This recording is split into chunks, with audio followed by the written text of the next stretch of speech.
our generation is probably quite unique in a way where we kind of grew up in the pre-liberalization era, and we were old enough, 15, 16 by that time.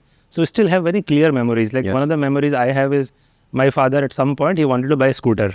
I think 85, I was 10-year-old. तो उन्होंने scooter के लिए application डाल दी और हर साल एक बार बता देते थे कि शायद एप्लीकेशन आगे बढ़ रही है. फिर 88 पे स्कूटर आ गया.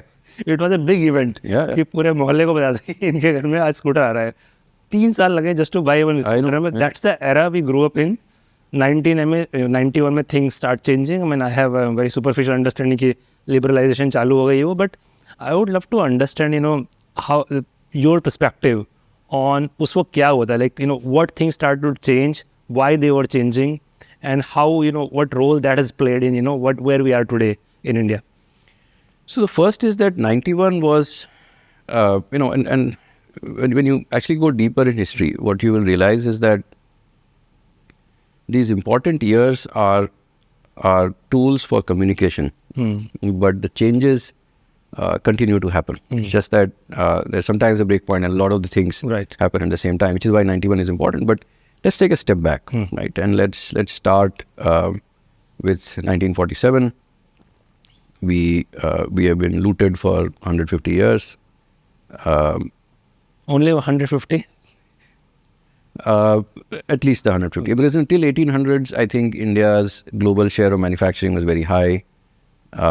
There was maybe you can stretch it to 200, right? But the steady outflow of wealth from India, right? I mean, so there were raiders from Afghanistan and all that came, for a while. But the rest of the country was at least the wealth was being retained here, right? And so you're poor.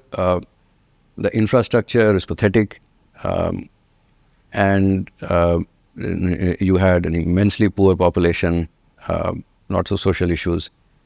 And so choices had to be made, right? And as you grow older, so when you are young, you think that, like, Papa ko pata hai type, But so that, those senior policymakers knew what they were doing. As you start reaching the age at which they were, when they were taking those decisions, you realize that it's not that easy, right? You have to take big calls. So they took some calls. I think what India also lacked at that time, and I think that's being rectified now finally, is people who understood India. Right. If you remember, 100 years back, more than 100 years back now, when Gandhiji first came to India, he was advised that, boss, don't open your mouth about India till you've traveled. And that is why he took that famous, long journey. And then that's why he understood India. Because otherwise it was all about Delhi and Bombay. It's unfortunately still, for a lot of people, just about Delhi, Bombay, Bangalore and the big 5 cities. Yeah. So there was a lack of understanding of India, of what needed to be done. Right. There was a prevailing intellectual consensus. And remember that what happens in the world, because there are very few people who are paid to study economics. Right. Correct. And those people then sometimes have undue influence on how policy making happens. And it is still a primitive field. Right, it has come a long way, right? But it is still a very primitive field. It is where medicine was perhaps 200 years back. So I think some decisions were made, and those decisions over the next 10-15 years did not play out. Then there was a big swing to the left in the late 60s. That was partly political, because actually maybe mostly political, that after that the left outside of two states just lost out, right? Because the Congress shifted sharply to the left and sort of usurped that political position. Now I think by the late 70s, early 80s, the policymakers had figured out that it was not working, and a slow relaxation had started. So you will see a lot of reforms had started happening in the 80s itself. In fact, in economic, very top-down thinking, if you think about economic growth, it can be split into 3 big parts, right? So if you think about like my research department, right? If I have to improve the output of my research department, it is like improving the output of the country, which is the gross domestic product. Right. I can add more research analysts. So I can double the number of research analysts. If they are as productive as the others ones, then the output doubles up. I can add capital input. So instead of getting them to sort of aggregate data through whatever it means. I just get them access to some database provider. ChatGPT license. Yes.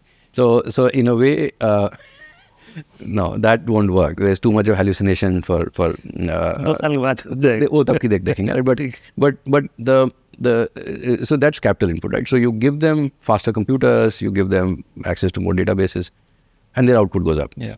The third, which is a smarter way to do it, is to get them to work better together. It's called total factor productivity. So there is labor input, there is capital input, and there is TFP. So if you split the growth between these three, TFP growth is about learning to work better, right? Learning to use capital input better, labor input better. And so if you plot the 5-year annualized growth, because year on year there's a lot of work, our TFP bottomed out in the mid to late 70s. From early 80s onwards, it has steadily been going up.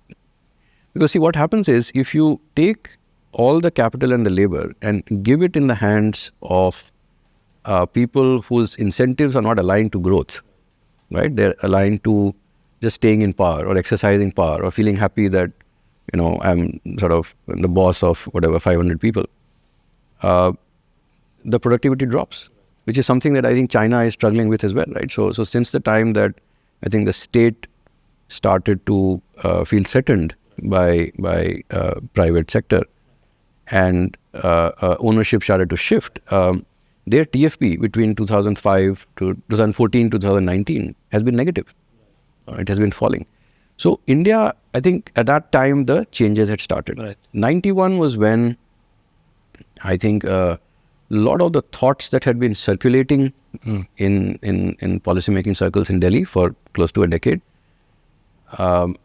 suddenly got implemented. Got it. Because the political leadership. So remember that being the ruler of a country, just staying the ruler is hard work. Right. Doing something while you're the ruler of the country requires a lot of mental bandwidth, a lot of political risk appetite, because implementing change is so hard, and so there's a lot of uncertainty. But when there is no other option, and you run out of dollars, and there's a lot of change that needs to happen, you have to do it. So 91 is when things really swung in a certain way. I don't think they swung fully by then, right? So this is a process which kept happening over the next 15, 20 years. So there were several things that happened. The first was that the ownership of businesses changed hands or started to change hands. So there was, there were sectors which were complete monopolies before that, like airlines. Both private and public monopolies, or mostly public? Mostly public monopolies, right? So private monopolies were, I think, a lot fewer, right? But public monopolies for sure. And so metal production or airline industry or, who will build roads, media. So, and you can see telecom. So you can see how in each of these sectors, like, the Delhi-Mumbai flight fare is the same as it was in 93. Wow, I didn't know that. Right, it is. And you look at until this BS6 transition, the cost of a two-wheeler, the price of a two-wheeler is more or less the same. I mean, I remember when I was in Infosys in 2000 and I bought a second-hand bike for 40,000 rupees or something. And till 2018-19, a two-wheeler still cost 40,000-50,000 rupees. And if you adjust for inflation, it probably costs 1/5 now. That's what I'm saying. So what happens is that as you open up the economy to competition, and everyone then gets under pressure to work, right? And be smart, and there is a very natural culling of the inefficient businesses. It may not be inefficient people, but just that the way they organize doesn't work. So then they get weeded out. And so that process really accelerated. So what happened was not just that in many sectors the state's monopoly was dismantled, and therefore the private sector started entering, but it was also that external barriers were brought down. So there was a plethora of import duties. So first they said, no, we are not going to have 500 levels of import duties. We are just going to have, say, 5 rates or 4 rates. And then progressively, remember that if you open up too fast, you create problems. So it's like, when someone is being rehabilitated, you start doing slowly, right? So you पहले आप चलना शुरू कीजिए, फिर दौड़िए. So you had this process where you'll see the weighted average import duties kept falling. Income taxes kept falling, because if you don't have any incentive to generate income, why will you work? I don't remember. What was the income tax like in 90s? So in the 70s, very infamously, there was a 97% marginal tax rate. 97%. Yeah, in the 70s. So it was in the high 40s. So the high 40s at that time. 97, 98 was when the 30% kind of rates started to come through. So the indirect taxes as well, right? So you'll see that the tax rates started coming down, and so there was more incentive, less friction. I think the dependence on government for approvals has slowly been brought down. There is still too much that the government does. So, for example, I think railways, after a long time, is starting to see, other than the unfortunate accident that happened, that there is clear signs of change in railways. There's a lot of positive, but it's still a state monopoly. Right. And if you remember, I mean, one of the more unfortunate things that we had to go through was when we traveled by train, was that trains would be late by 12 hours, 15 hours, 20 hours. Late होना शुरू होता है तो फिर कोई limit नहीं होती. कोई लिमिट नहीं होती, और वो पानी नहीं मिलेगा, खाना नहीं है, toilets are dirty,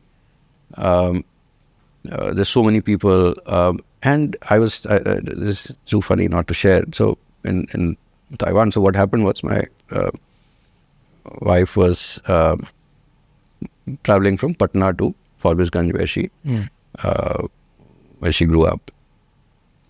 And the only way to do it, or rather the only reasonable way to do it, was to take an overnight bus. So,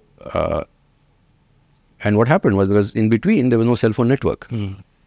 And I was in Taipei, and I was fretting that she had not reached.